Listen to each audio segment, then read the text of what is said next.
Salatu wassalamu ala asrafil anbiya wal mursalin wa ala alihi wa sahbihi wa tabi'in wa tabi'ahum bi ihsan ila yaumil. Amma ba'du, faqala Allah ta'ala fil Qur'anil karim, a'udzu billahi minasyaitonir rajim. Ya ayyuhalladzina amanu taqullaha wa qulu qawlan sadida yuslih lakum a'malakum wa yaghfir lakum dhunubakum wa may yuti'illaha wa rasulahu faqad faza fawzan 'azima. Qala Nabi sallallahu alaihi wasallam, taraktu fikum amrayni ma intamasaktum bihima lan tadillu abada, kitaballah sunnata rasulih. Allahumma arhamna bil Qur'an.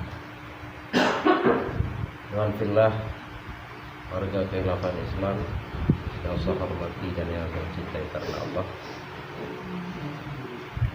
Pada kesempatan kali ini,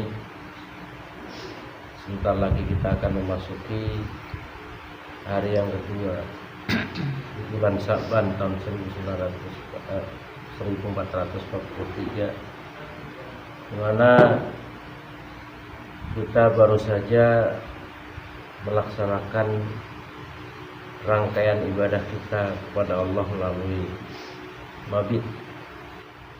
Kita telah bersama-sama menyimak dan mendengarkan apa yang disampaikan oleh khalifah kita. Setelah sekian lama kita tidak ketemu dengan beliau, tidak mendengar suara beliau dalam tausiahnya, maka rasanya ketika semalam beliau memberikan pengarahan, pencerahan dan pemahaman kepada kita, terobati sudah rasa kangen dan rindu kita kepada beliau. Namun rasa cinta, rasa kangen kita kepada beliau bukan hanya cukup kita lafadzkan dengan rasa kangen, tapi yang terngiang justru tausiah-tausiah yang disampaikan oleh beliau, bahwa ternyata cukup berat rasanya ya, walaupun beliau juga sempat menyampaikan bahwa sesungguhnya surga itu mudah, gampang dan murah. Karena secara teori memang begitu, bahwa surga itu mampu dicapai hanya dengan cara kita beribadah. Nah, ternyata ibadah itu adanya hanya dalam jamaah. Wujudnya adalah sam'an wa ta'atan. Ati'ullaha wa ati'ur rasul wa ulil amri minkum. Hanya itu tuh ibadah. Jadi di luar ibadah, di luar struktural, di luar ketaatan kepada Allah, pada Rasul dan ulil amri, tidak bernilai ibadah. Maka sedikit sekali orang yang masuk surga itu semalam disampaikan. Qalilan ma tashkurun, sedikit sekali orang yang bersyukur kepada Allah, karena syukur itu artinya menerima keputusan. Nah, maka mudah-mudahan kita termasuk orang-orang yang sedikit itu, sehingga kita insya Allah menjadi penghuni surganya Allah. Amin. Salawat dan salam kita sampaikan kepada baginda Rasulullah SAW serta para sahabat dan juga pengikutnya. Jadi ternyata berselawat itu bukan keinginan daripada para mau'idhah hasanah, para pedai untuk memperpanjang waktu, tidak. Sesungguhnya berselawat itu memang sudah diajarkan di dalam Al-Quranul Karim, innallaha wa malaikatahu shalluna 'alan nabi. Maka ya ayyuhalladzina amanu shallu 'alaihi wa sallimu taslima. Allah saja berselawat, malaikat saja berselawat. Maka kita selaku orang yang mengaku sebagai umat Nabi Muhammad, selaku orang yang mengaku sebagai penerus, pelopor, penegaknya kembali sistem syariat Allah, maka kita harus selalu berselawat kepada beliau. Selawat bermakna adalah mendoakan. Kenapa kita harus mendoakan pada Rasulullah? Karena Rasulullah itu adalah orang yang selalu bertanggung jawab, orang yang selalu tidak memikirkan dirinya sendiri, tapi yang dipikirkan selalu umatnya. Maka di akhir hayat beliau yang disebut adalah ummati ummati. saking cinta dan tanggung jawabnya beliau kepada umatnya. Bahkan beliau minta kepada Allah, tidak rela kalau sampai surga ini, jannah ini, yang masuk pertama bukan umat Muhammad, saking cintanya. Dan neraka itu tidak boleh penghuni pertamanya adalah umat Rasulullah SAW. Laqad ja'akum rasulun min anfusikum azizun 'alaihi ma anittum harisun 'alaikum bil mu'minina raufur rahim. Jadi beliau ini luar biasa cinta dan tanggung jawabnya kepada umatnya. Maka kata beliau, saya nggak mau melihat umatku nanti ketika dicabut nyawanya oleh malaikat merasakan sakit. Cukup saya saja yang merasakan sakit ini, cukup saya. Jangan sampai ada umatku nanti yang merasakan sakitnya di saat sakaratul maut. Ini luar biasa. Jadi beliau rela menanggung semua sakitnya umat, saking cintanya. Maka wajar saja kalau kita selalu mendoakan kepada beliau agar kita tergolong orang yang diakui, umat yang diakui menjadi umat Nabi Muhammad SAW. Iwan fillah, bersyukur ini rasanya hal yang sepele, karena kita merasa dan yakin bahwa kita ini adalah orang yang selalu bersyukur kepada Allah. Karena begitu mudah dan gampangnya bersyukur itu, ya refleksi saja. Kita lah selalu mengatakan alhamdulillahirabbil alamin. Woi, alhamdulillahirabbil alamin, ini kita udah gajian.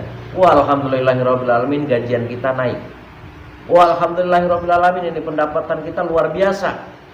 Ya, rizki kita saat ini luar biasa. Spontanitas dan pasti kita selalu mengatakan alhamdulillah, alhamdulillah, dan alhamdulillah. Beberapa kali saya sampaikan, kalau umat Islam, warga khilafah Islam bersyukur kepada Allah hanya mengucapkan alhamdulillah, nggak perlu kita ini berbaiat kepada Allah. Nggak perlu. Kita bersyukur pada Allah, kita masih diberi umur panjang sehingga kita bisa ibadah. Lihat dulu, sudahkah kita bersyukur kepada Allah dengan benar? Karena kalimat alhamdulillah itu yang sering saya sampaikan, mampu nggak praktek dari alhamdulillah itu? Mampu nggak sesuatu yang terbaik yang kita miliki kita berikan kepada Allah melalui sistemnya? Waktu yang terbaik kita manfaatkan untuk berjihad di jalan Allah. Harta yang Allah berikan, Allah titipkan kepada kita, berani nggak kita korbankan untuk menegakkannya din Allah? Nah, itu baru namanya orang-orang yang bersyukur. Nah, sementara kita hari ini, boleh kita muhasabah sekarang ini. Sampai hari ini waktu yang terbaik apa waktu yang terjelek yang kita berikan kepada Allah? Nah, kita jawab masing-masing. Karena apa? Rata-rata ketika program struktural ini, kalau boleh antum teriak ini, seakan-akan program struktural ini menghalangi pendapatan kehidupan kita di dunia.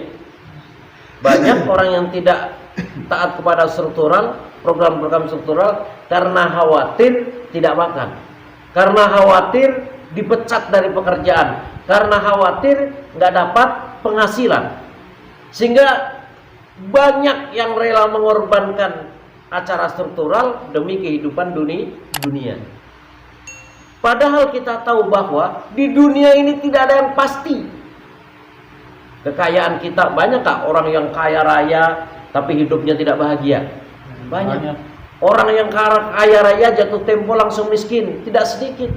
Maka semalam disampaikan oleh Habib, kenapa sampai seorang Michael Jackson ini bunuh diri? Kenapa seorang Marilyn Monroe minum racun? Kenapa ada orang yang terkaya, seorang presiden matinya ingin mati di tabrak mobil? Ini kan sebagai evaluasi bagi kita, ya. Nah, maka tentunya kita sebagai penegak syariat, pelopor penegak syariat ini sedikit sedikit belajar untuk memberikan yang terbaik kepada Allah, khususnya waktu. Karena apa? Allah sudah bersumpah wal asri innal insana lafi khusrin illal ladzina amanu wa 'amilus solihati wa tawasau bil haqqi wa tawasau bis sabr.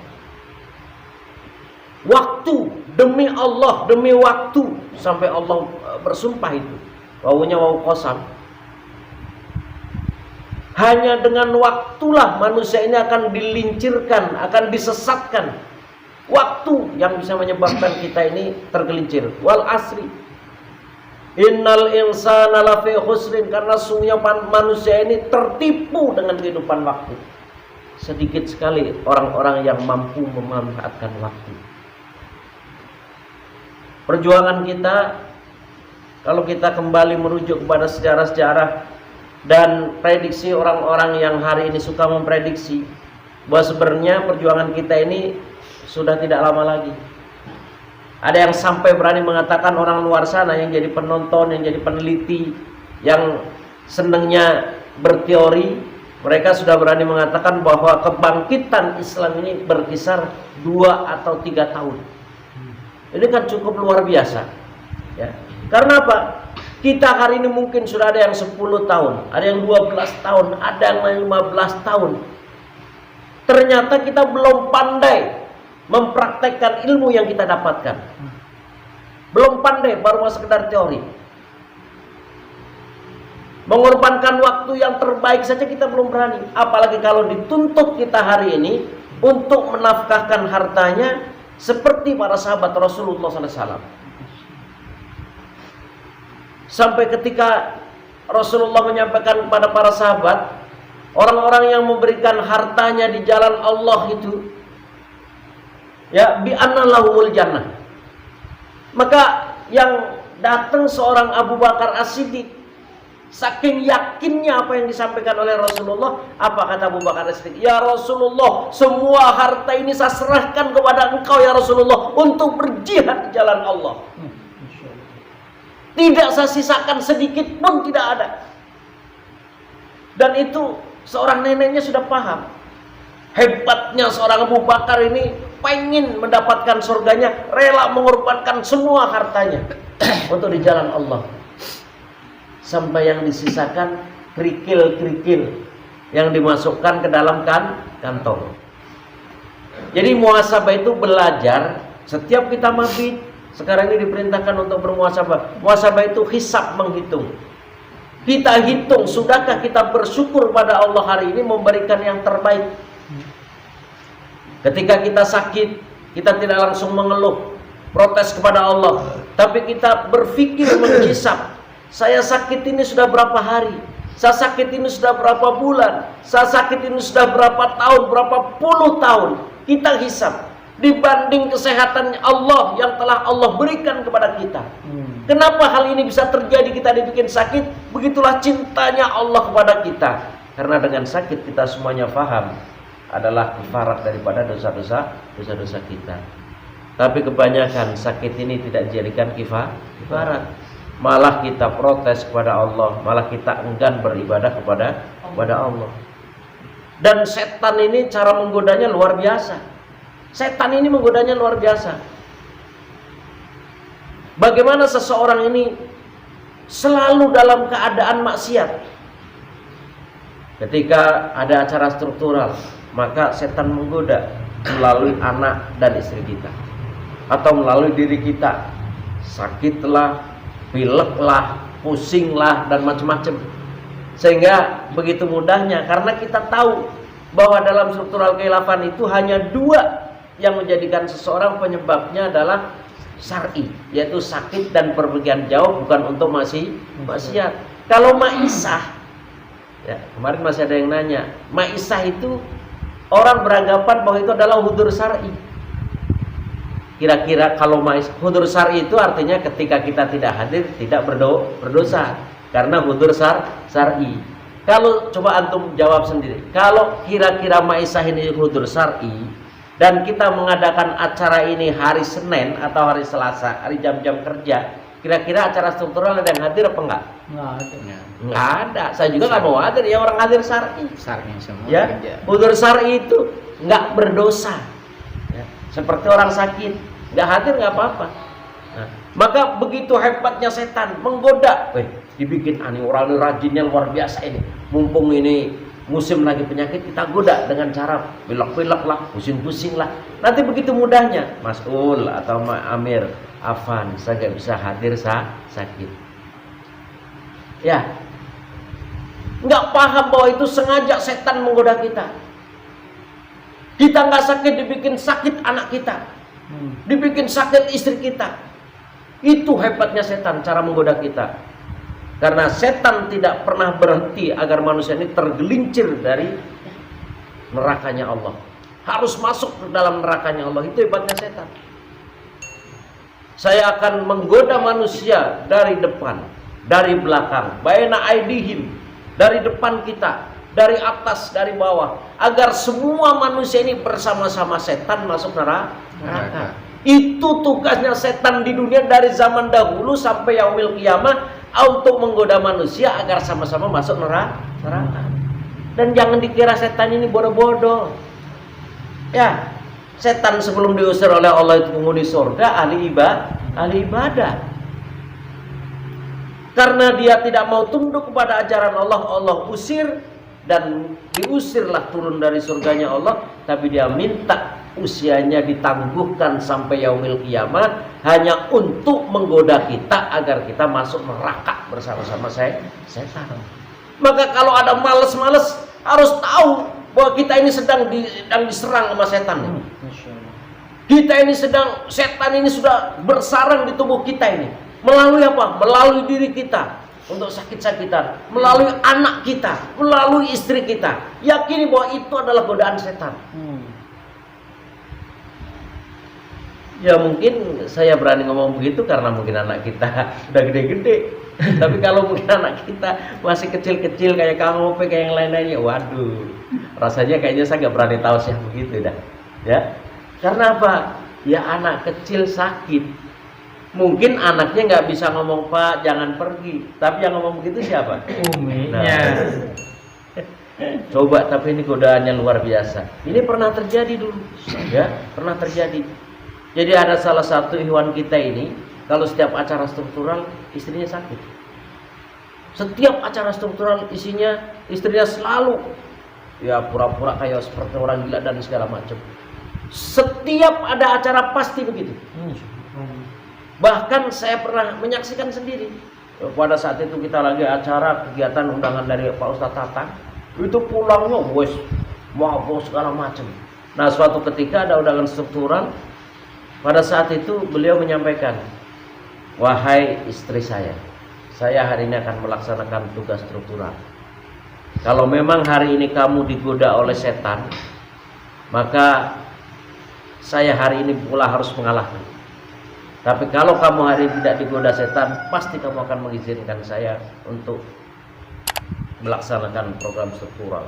Pada saat itu istri langsung kencang-kencang seperti, oh, Masya Allah, nggak bisa ditolongin, tapi dengan bismillah ditinggal terus begitu sampai sekarang. Alhamdulillah saya menyaksikan sendiri, ya, istrinya sehat, nggak pernah sakit-sakitan. Begitu cara setan menggoda kita. Dan tentunya kadar keimanan seseorang itulah sesuai dengan ujiannya. Ya kalau kita mungkin baru digoda anak meriang, waduh, udah buru-buru kita pulang. Istri kita sakit gigi, ada buru-buru kita pulang ini. Sakit perut aja itu udah, Masya Allah, ya. Nah, maka dengan muhasabah ini penting untuk mengevaluasi, menghitung keseimbangan kenikmatan Allah yang diberikan kepada kita, seperti hebatnya muhasabahnya seorang Nabiullah yang bernama Ayub. Beliau dikasih kesehatan berapa tahun? 25 tahun. Maka ketika beliau masuk 25 tahun dikasih sakit oleh Allah, sakit 16 tahun lamanya, ketika istrinya sudah capek ngurusin beliau, apa kata istrinya? Wahai Nabi Ayub, kamu kan utusan Allah, kamu ini Rasulullah, kamu adalah kekasih Allah. Cobalah sekali-kali kamu minta kepada Allah agar segera penyakitnya disembuhkan oleh Allah. Apa jawaban seorang Ayub? Malu saya, wahai istriku.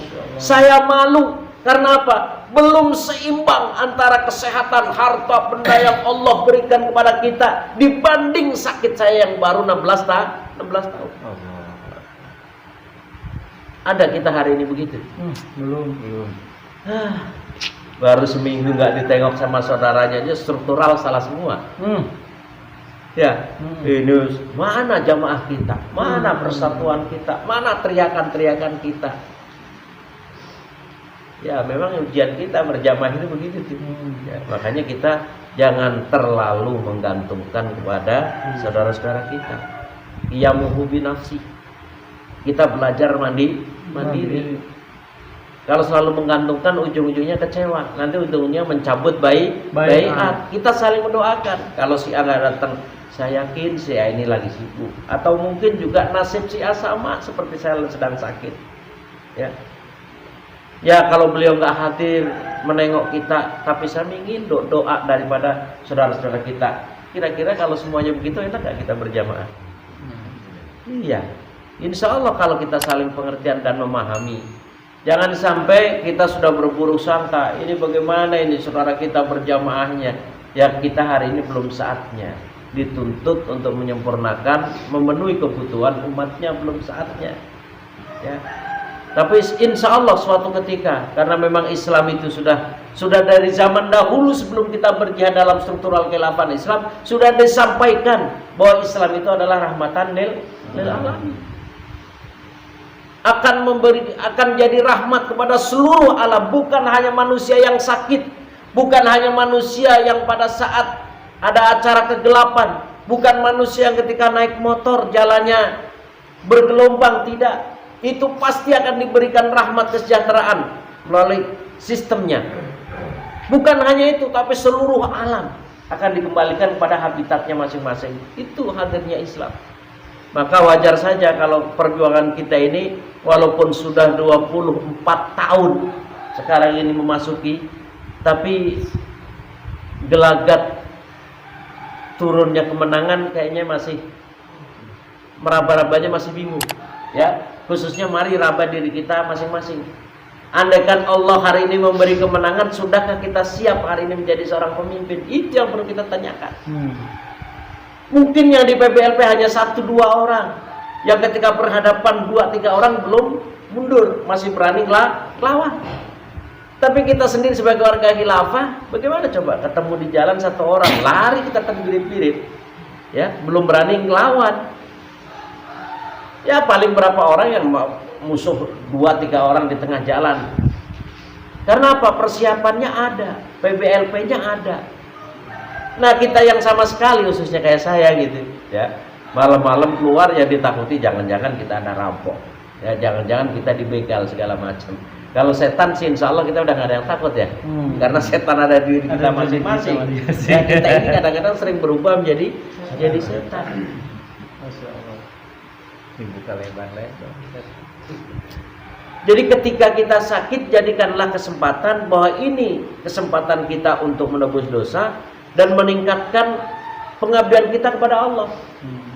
Jangan sebaliknya, sakit sedikit kita udah nggak mau sholat, kita sudah nggak mau menghadiri undangan struktural, Allah kita salah-salahkan. Ya, itu muhasabahnya tidak bermakna.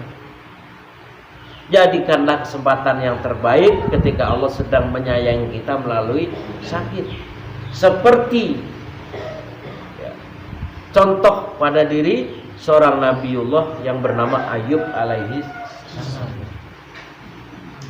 Kapan beliau mulai minta kepada Allah? Setelah beliau rasakan bahwa kita sudah pantas, sudah cukup lama Allah memberikan sakitnya.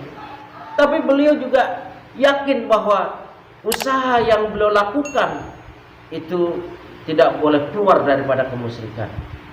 Kan kadang-kadang kita hari ini mencoba minum ini nggak cocok, pindah ini nggak cocok, pindah satu apotek ini kita cobain semua. Ya. Iya. Kalau Nabi Ayub itu yang menjadikan asbab sembuhnya apa? Ya dari tempat itu beliau mandi, di situ beliau merendam penyakitnya. Air itulah, perantara air itulah yang menyebabkan beliau sembuh karena Allah. Jadi artinya kalau kita sakit, berobatlah atau minum apa ramuan atau macam yang antum sebut, nggak usah kontak ganti kita. Ini enggak cocok ini. asbabnya melalui itu, tapi yang menyembuhkan adalah Allah. Nah, mumpung kita hari ini tidak dirundung penyakit, kita sehat insya Allah, maka kesempatan kesehatan inilah kita berikan kepada Allah sepenuhnya untuk berjihad di jalan Allah. Mumpung Allah hari ini masih memberi kesehatan, seakan-akan kita ini ketika hanya diberi sehat saja ini, waduh, kita bagaimana berjuang? Orang kita nggak punya uang, nggak punya duit. Jadi seakan-akan duit segala-galanya bagi kita. Tapi ketika hari ini bahwa kesehatan adalah nikmat Allah yang paling banyak, sehingga wa in ta'udu ni'matallahi la tuhsuha. Kesehatan ini kalau kita mau hitung nggak ada yang mampu, nggak ada yang bisa. Dari hal yang terkecil yang antum mau apa? Coba mau dihitung dari mana? Jari kita bisa begini saja ini sudah luar biasa nikmatnya. Ya. Orang kalau nggak bisa nekuk begini, kira-kira kalau kita bawa ke rumah sakit habis berapa juta? Ya, jari kita begini saja terus. Itu baru gerakan jari. Pernahkah kita bersyukur kalau gerakan jari itu nilainya jutaan, bahkan mungkin miliaran? Enggak pernah pikir ke arah sana. Pernahkah kita berpikir kedipan mata kita ini harganya luar biasa? Pernah kita berpikir begitu? Antum pernah nggak mencoba? Saya ini seandainya nggak bisa berkedip, matanya pelotot terus setiap hari, kira-kira gimana itu? Panik loh. Nah, itu baru kedipan mata. Ternyata kalau kita menghisap luar biasa harga yang Allah berikan kepada kita ini luar biasa. Maka pentingnya muhasabah dari hal yang terkecil yang tidak pernah kita hisap, yang nggak pernah kita pikirkan. Oh ternyata masya Allah, nggak usah kita hitung yang lain lah, yang gede-gede nggak usah lah, ya. Gerakan-gerakan yang seakan-akan tidak bermakna. Apalagi kalau kita harus menghitung fungsi mata kita, fungsi anggota tubuh kita, udah terlalu besar itu. Gerakan-gerakan yang tidak pernah kita pikirkan saja, ketika kita berpikir seandainya kita tidak bisa bergerak, waduh luar biasa. Orang kesemutan saja bagaimana itu? Ya, Ardiansah dipanggil sini pijitin kita ini kesemutan. Ya, semalam Ardiansah udah saya siapkan. Pak Arinya datangnya jam berapa Pak Ari itu? Ya, sore-sore dah ada yang namanya Ardiansah nggak? Ardiansah ada, insya Allah datang. Saya pengen direfleksi ini. Ardiansahnya mana sekarang? Tuh, nungguin itu pengen mijit Pak Ari itu kayak apa, sambil mijitin nyari pahala, sambil biar diceritain bagaimana cara usahanya sukses. Tuh. Beliau ini diuji sama Allah dengan usahanya sukses. Ya, jadi cuman sayangnya beliau ini nggak banyak cerita. Maka kita dalam muhasabah ini kita doakan beliau, mudah-mudahan beliau ini siap berkorban harta dan bendanya. Juga, insya Allah. Ya. Allahu Akbar. Mobilnya itu saya kadang-kadang nggak bisa ngitung kalau datang sananya. Pak Ari, mobil yang sekarang operasional ada berapa? Terus karyawannya ada berapa? Bicaranya mobil, ya. Kita hari ini motor satu aja nggak punya, itu punya pabrik itu kadang-kadang ya. Nah makanya mudah-mudahan dengan beliau sering ikut kegiatan-kegiatan struktural ini, ya rela memberikan yang terbaik untuk di jalan Allah. Dan saya udah mulai mencoba ngetes, ya. Ketika kita kemarin selagi bikin masjid, datangnya kita ke beliau itu hanya mau ngambil hebel. Saya sampai ke pabriknya Pak Ari, tempat punya mobil-mobil yang warus itu sampai ujung ke ujung itu, karyawannya Pak Ari. Beberapa hari saya datang, nggak ada yang namanya toren itu nggak ada. Tiba-tiba saya mau ngambil hebel, ada toren yang baru turun masih anyar. Katanya Pak Ari, itu punya siapa? Ya punya saya. Nah, Bapak tahu nggak kalau sekarang masjid ini butuh toren? Emang butuh? Iya butuh, orang mau bikin di tingkat masa. Ya udah kalau begitu bawa aja. Saya ini ya. Enggak Pak Ari, jangan. Marah belum marah? Masa Pak Amir kok saya mau mengizin, enggak saya diizinkan beramal soleh. Masya Allah, sudah mulai berpikir ke situ. Kita coba dari situ tuh sedikit nanti kita datang. Pak Ari, sehari penghasilan berapa? Ya 20 juta kecil kalau kayak model tukang jualan tahu mah 20 juta ya luar 10 biasa. tahun juga kayak itu. Nanti kita ajak, berani nggak infaknya 5% dulu, 5% dulu, ntar itu mah tausiah berikutnya. Jadi kalau 5% itu kalau 20 juta sehari, sehari itu, ya, sehari 1 juta, kan hasilnya 20 juta sehari. Ya berarti 2 juta. Lama 10% 2 juta. Kalau 20 juta berarti 2 juta. Wah, untuk ngitungnya belum soheh. Kalau 20 juta itu 10%-nya berapa? 2 juta. 2 juta.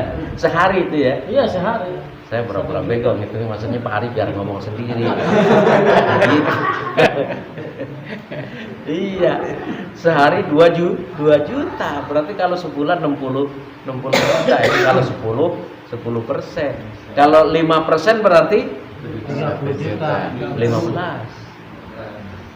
Berapa sih? Yang itu orang lain sih. Enggak perlu lagi merekam-rekam, iya, masya Allah ya. Nah, coba kalau kita bisa semacam itu, nikmat Allah yang diberikan semacam itu untuk perjuangan, tatkala bangkrut kita sudah tahu. Kalau Allah memberi bangkrut, oh bangkrut dunia, menurut manusia kita bangkrut, tapi di mata Allah kita adalah orang yang sukses. Karena harta yang sesungguhnya ini yang Allah titipkan dalam struktural ini, itu harta yang sesungguhnya. Antum hari ini mengklaim, oh saya ini orang kaya raya, duit saya di mana-mana kok. Tapi ketika Allah belum memberikan rizki kepada kita, bayar hutang nggak orangnya? Bahkan kadang-kadang ditagih minta berantem. Ya nanya itu Pak Jaju. Duitnya miliaran di tempat orang. Tapi ketika Allah belum berikan rizki bahwa ini untukmu, ditagih malah marah-marah, ngajak berantem. Ya, begitulah dunia rizki yang Allah. Maka ketika Allah masih memberikan rizki kepada kita, jangan lupa 10% itu adalah perintah daripada khalifah kita. Pokoknya ini jangan sampai dimakan. Anggaplah ini barang curian. Kalau kita makan maka kita berdosa. Wah, kalau udah begitu luar biasa ini ya. Jadi pokoknya di luar 10% itu hasil curian. Nggak boleh dikasihkan keluarga ya. Wah, kayaknya langsung membengkak ini Bu Mursari. Langsung bulan depan ini kita setor ke wilayah ini bisa sampai 10-15 juta. Kemarin kita sudah bisa setor 7 juta. Ya. 7 juta. Di Ummul Qura yang lain ada yang 2, ada yang 3 juta. Kita sudah 7 juta. Lalu kalau nanti tausiah begini, masya Allah meresap. Ya. Karena kata Nabi Muhammad SAW, tidak akan menjadi miskin orang yang mengeluarkan hartanya di jalan Allah. Ya. Belum masuk khilafah mungkin nggak ada yang berani nodong hebel, nggak ada yang berani nodong infak, nggak ada yang berani nodong macam-macam. Ya, sebelum masuk khilafah. Tapi sekarang sering setelah masuk khilafah dituntut, tapi nggak bangkrut juga. Malah saya dengar kemarin, alhamdulillah Pak Amir saya beli mobil baru. Mobil baru itu truk yang panjang gede. Bukan mobil-mobilan kayak antum yang berapa juta, Bu. Mobil yang panjang itu yang iya, yang parkirnya harus 2 orang dikasih 2.000-an itu kalau parkir, kalau belum itu. Masya Allah, ya. Ya, begitulah cara Allah menitipkan rizkinya. Jangan sampai ketika nanti kita berhadapan kepada Allah akan ditanya, ya, harta yang kita dapatnya dari mana dan dibuangnya kemana. Itu yang akan dihisap nantinya. Maka ketika ada sahabat Rasulullah SAW yang infaknya bukan 10% lagi, tapi hampir semuanya, bahkan beliau selalu berdoa, saya ini pengen miskin. Apalagi ketika Rasulullah SAW menyampaikan pada beliau bahwa kamu nanti masuk surganya merangkak. Masih ingat? Sahabat siapa? Abdurrahman bin Auf. Masya Allah. Ya, maka beliau minta bagaimana caranya saya ini menghabiskan harta saya. Ada dengar masjid mau dibangun, udah beres. Pokoknya mau ditingkat berapa jadi sudah. Ya. Menyesalnya beliau ketika Rasulullah, kamu ini masuk surganya merangkak. Padahal pengorbanan surat luar biasa, nggak ada yang lawan. Jadi orang itu kalau mau dibikin kaya sama Allah dengan cara apapun dia dikeluarkan di jalan Allah, nggak bakalan miskin. Tapi ya kalau nggak mau dibikin kaya, walaupun kita pontang-panting, infaknya kita bagi-bagi dulu. Ini bayar ini, bayar ini, bayar ini, bayar ini. Sisanya Cret. tinggal segini nih. Ini BM. Nanti ngomong Ajam BM. bulan ini kita ajam. Nah, Bulan ini kita ajam. Nggak kebagian. aja lu pohon.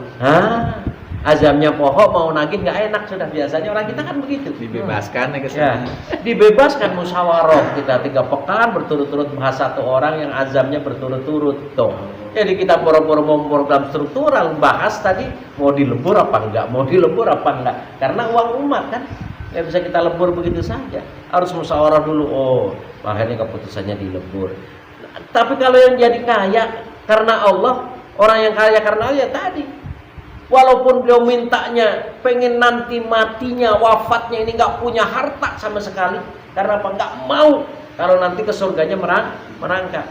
Artinya beliau kan pasti masuk surga ya. Orang Rasulullah, kamu masuk surganya merangkak. Itu pun nangisnya terus menerus. Kita udah pernah dengar nanti warga khilafah terus ini masuknya ngengsot ke surga. Belum ya, belum. Kabar masuknya pun kita belum pernah dengar. Saya mah ngengsot juga nggak apa-apa lah, sudah yang penting masuk surga. Ya. Lah terus kita hari ini, maka yang penting kita ini yakin bahwa sistem satu-satunya sistem Allah ini, sistem Allah di muka bumi adalah sistem khilafah. Maka pengorbanan yang hakiki adalah pengorbanan dalam sistem khilafah.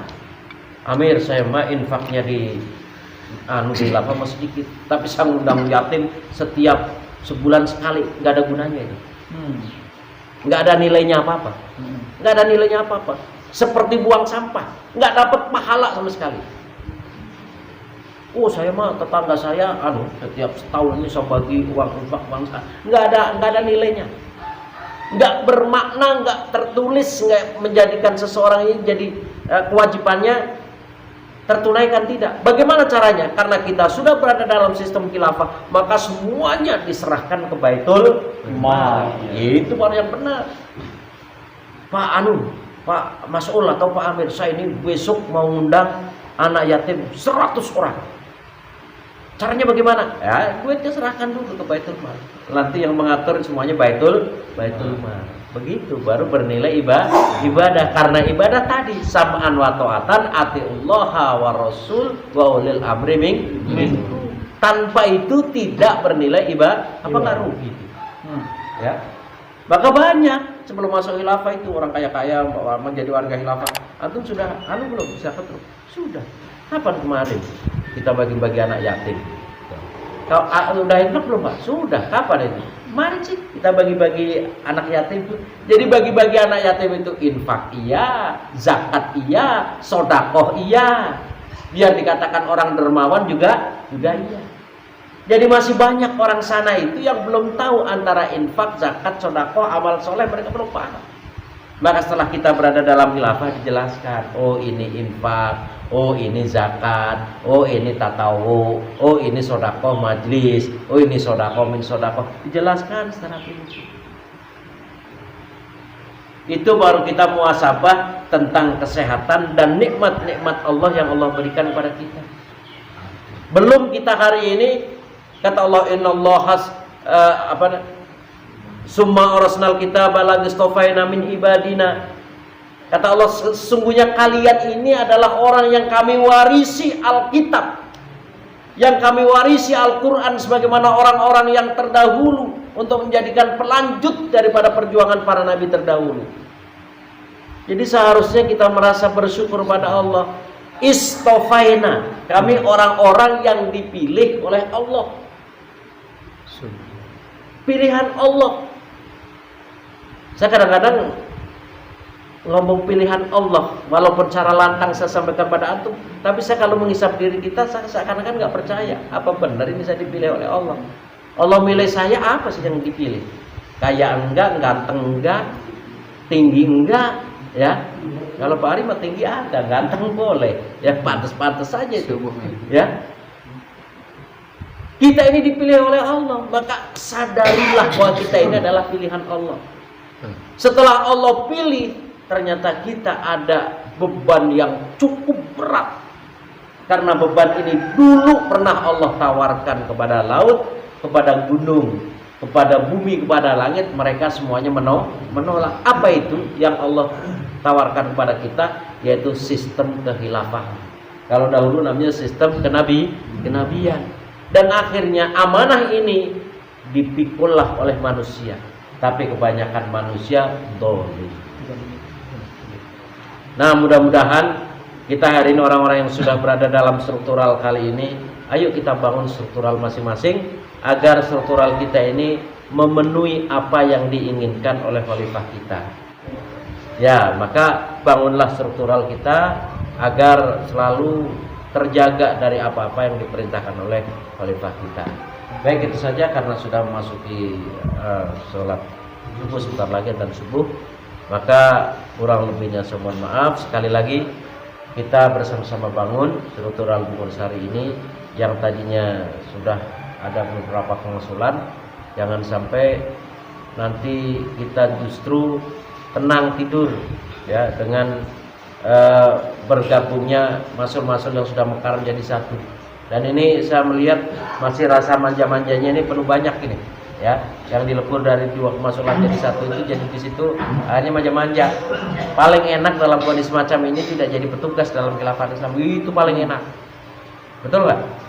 Karena walaupun ikrarnya saya ingin menjadi warga yang baik, kan begitu. Saya nggak mau jadi petugas, tapi saya mau jadi warga yang baik. Warga yang baik itu semacam apa? Yang sami'na wa ata'na sama pimpinan. Ketika pimpinan, antum besok jadi staf ya. Oh siap, itu baru namanya warga yang baik. Ketika antum besok bagaimana kalau angkat jadi staf? Itu warga yang baik apa warga yang tidak baik? Tidak baik. Buruk. Warga yang buruk namanya. Ya.